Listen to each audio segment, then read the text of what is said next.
എല്ലാവർക്കും നമസ്കാരം. പാവയ്ക്ക ഇതുപോലെ കഴിച്ചിട്ടുണ്ടോ? പാവയ്ക്ക എന്നാൽ മലയാളത്തിൽ കയ്പുള്ള ഒരു പച്ചക്കറിയാണ്. ഇത് ഇംഗ്ലീഷ് ഭാഷയിൽ ബിറ്റർ ഗ്രൗണ്ട് എന്ന് പറയും.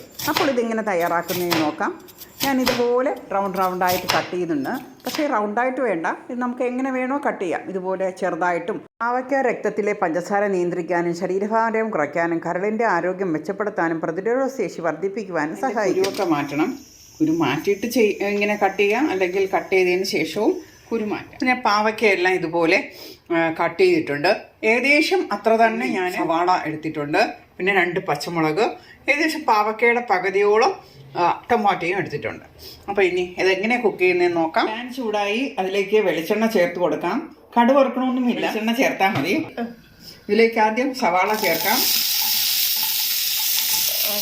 കൂടെ നമുക്ക് പച്ചമുളക് ഒന്ന് വഴണ്ടി വരട്ടെ. മറ്റേയും കൂടെ ചേർത്ത് കൊടുത്തു ഒന്ന് ഇളക്കി നമുക്ക് അടച്ച് വേവിക്കാം. ഇതിലേക്ക് 1/2 ടീസ്പൂൺ മഞ്ഞൾപ്പൊടി, 1 ടീസ്പൂൺ മുളക് പൊടിയും ചേർക്കാം.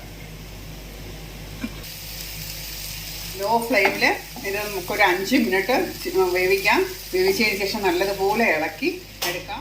അങ്ങനെ ഞങ്ങളുടെ പാവയ്ക്ക പുരട്ട് റെഡിയായിട്ടുണ്ട്.